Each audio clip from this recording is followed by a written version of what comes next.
This is KGW News at 11.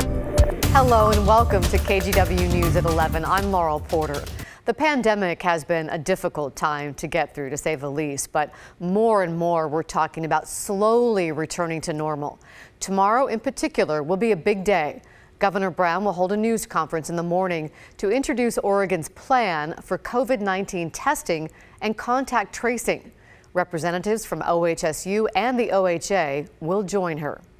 KGW has also learned Oregon is looking to recruit about 600 people for paid and volunteer positions to help with contact tracing work. The state will soon publish a website with information on how people can get involved.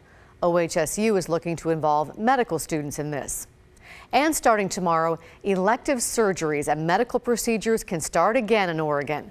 It's Governor Kate Brown's first major step towards reopening part of the state's economy.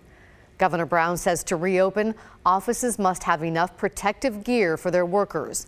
Hospitals are also required to keep 20% of their beds open in case of a surge in the virus. Tonight, we're also getting a better look at the plan to reopen Oregon as a whole, and that includes possible guidelines for bars and restaurants. Here's Christine Pitawanich. This is the draft proposal to reopen businesses in Oregon. It was obtained by the Oregonian and was also sent out to key business officials. Part of it proposes business owners keep a record of their customers' information. One business owner we spoke to says she's already been doing it. We make shave ice, so everyone thinks it's like a snow cone, but it's not. It's a more finely shaven. These sweet treats are the specialty items served up at Wailua's Shave Ice in downtown Portland. So if you've never had it, you should come and try it. But that's been a little harder to do since COVID-19. We've gone completely contactless, but still trying to spread that aloha spirit. Part of that ordering process online requires people put in contact information. Their name, their phone number, their address. Just in case someone gets sick with coronavirus. At least we have all those customers' information so I can notify every single one of them. And that practice is a proposal in the state's draft plan to begin reopening businesses, getting information on customers for the purposes of contact tracing. The idea is that if someone contracts the virus, you can quickly find everyone they may have infected and warn them to isolate themselves, thereby preventing spread.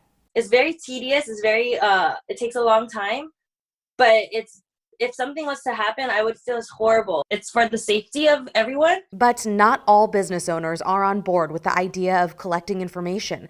For some, it seems like government overreach. And I think the virus is serious, and I think it's a very serious problem that we have currently, but I think our civil liberties are the most important thing.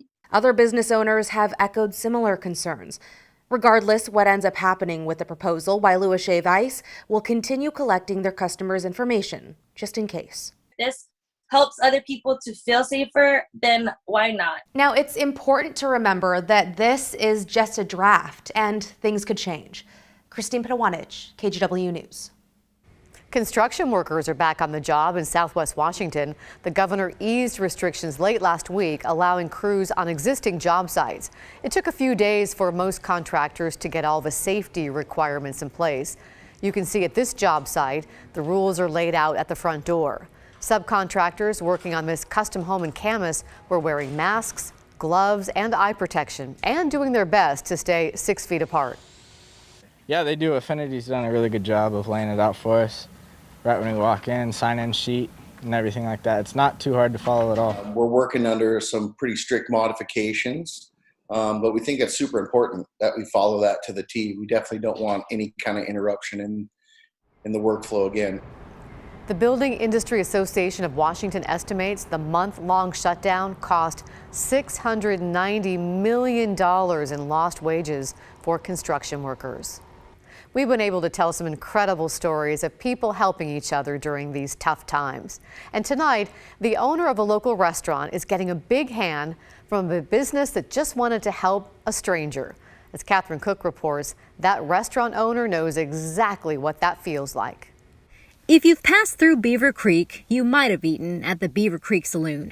If you live in Beaver Creek, well, you already know what this place means to folks. Mostly because of owner Patrick Whitmore. We play bingo every other Sunday, and the money goes to somebody that needs some help, from buying more hay for horses or helping somebody get through cancer. That's just one thing Patrick's done to give back. When schools closed because of COVID-19, the restaurant and community teamed up to feed kids lunch. Then came a string of misfortunes for Patrick. Our restaurant got shut down on the 16th of March. That was my birthday. And then 2 days after that, we got burglarized, and they got into our pantry and got a lot of our steaks and hamburger. 2 nights later, they came back again, and after we put it all back in there, they got it again. Recently, a friend of Patrick's got a call from Steve McGinnis, who runs River City Environmental. Steve was looking for someone to help out, no charge. That friend recommended Patrick. Recently, he's just had some bad luck out there, and they said they could sure use a hand. And I said, hey, let's dress up the parking lot. Let's pass something forward here and give him a hand. It was unbelievable, probably the biggest gift I've ever gotten. But he was serious, and he knew how big our parking lot was. Steve's crew took that parking lot, scrubbed it clean, sealed, and restriped it. It's just a wonderful thing, and it looks beautiful. A full day's work for a crew that's also lost business. They fed them all lunch, took care of them. They had French dip sandwiches with prime rib. Nice to help folks out, especially the ones that need it, and hopefully they can get back on their feet. We all have something that we can give and help somebody out with. It's paying forward, and I think that's a wonderful thing. Now maybe we can pay it forward too as well. Patrick's already done plenty, and there's something else. I'm just blessed. This man's an angel. A couple years ago, during the California wildfires, Patrick and his partner Barb donated their RV to a woman who lost her home. The community loaded it full of donations, and Patrick drove it 8 hours south. And I'm just so grateful. He's got the biggest heart of anybody I've ever met, and I strive to have a heart like him. So, yes. Being shut down, being robbed. Of course, it was Patrick's turn. That was a bad deal. If anyone deserves to smile, now looking out on that parking lot makes that all better. It's him. Catherine Cook, KGW News. Okay, that's a beautiful story. Thank you, Catherine. Tomorrow, independent truckers are planning May Day protests in Chicago and in Washington, D.C. They say as business has declined during the pandemic, they're getting paid lower and lower rates per mile from freight brokers, and it's becoming more difficult for their work to stay financially viable. Independent truckers are paid per load they transport rather than working for a specific company. We talked to one driver tonight who's worried smaller drivers will be put out of business. And what we're hoping to accomplish is to get a seat at the table for the small trucker in some of these decisions that are made and these regulations on us. Local communities have tried to help truck drivers as best they can. A high school in Woodland, Washington, for instance, was turned into a temporary truck stop. The pandemic continues to take a heavy toll on the economy and unemployment. The Department of Labor says the number of people filing for benefits the first time hit 3.8 million last week. Totally, more than 30 million Americans have filed over the last 6 weeks. Those numbers include 362,000 unemployment claims in Oregon and 1.2 million in Washington. And while it's tough to succeed in the job market, there are a few strategies that can help.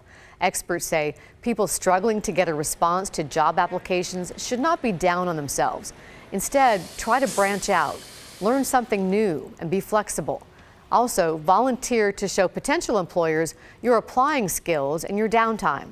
Using your most competitive skill in some professional way in a nonprofit organization or for a friend who has a small business and a website. So be applying professionally linked skills till you can compete. We hosted a digital Q&A session on the topic today. You can find a wrap-up on kgw.com. A Vancouver woman whose family was counting on a stimulus check never got one. She's an American citizen, but the money didn't arrive because of her husband's immigration status. As Kylie Boshi explains, this is due to a provision in the coronavirus relief package. Kat Villegas found the love of her life in 2011. A year later, they married and eventually built a family together. But like a lot of Americans, the Vancouver woman found her life turned upside down by the coronavirus pandemic. She lost her job and hoped the federal stimulus check would help her family get by. But the money never arrived. Instead, the IRS denied payment. I did not believe that it could be true. I never imagined that my government would see me as any less than any other American citizen. A little-known provision in the coronavirus relief package denies stimulus checks to U.S. citizens married to undocumented immigrants. In Kat's case, she would have received $1,200 to help cover her bills and a $500 bonus for her son. Instead, they got nothing. It's unacceptable to assume that my government would draw distinctions between which citizens have more value than others. For Kat, it's especially painful because her husband is on a path to citizenship. He's got a work visa, a social security number, and a wife and child that are American citizens. He's here, he works, he goes to college. He enjoys everything about the American life except for the American freedom of knowing our security for the future. At least 2 federal lawsuits have been filed seeking an injunction blocking restrictions on stimulus payment. It's estimated nearly 1.2 million American citizens are married to undocumented immigrants. Many of them are families like Kat's, struggling to get by in this crisis with no help from the federal stimulus fund. I'm an American citizen. My son is an American citizen, and we have no less value than anyone else who is. Kyle Aboshi, KGW News. A lot of hope in the long-term fight against coronavirus hinges on a vaccine, and that process is being fast-tracked. Dr. Anthony Fauci says if all goes well, one could be ready by January. That's thanks to Operation Warp Speed. It's a public-private partnership aimed at developing a vaccine in record time. Dr. Fauci is part of a team and says research is in early trial stages. Now to a tragic and developing story tonight in Sweet Home. Investigators say 4 people found dead in a house fire were killed before it was lit. They say the victims were either stabbed or shot. Authorities found the trailer on fire Tuesday morning. One of the victims was just 2 years old. Sweet Home police say anyone with information should contact detectives.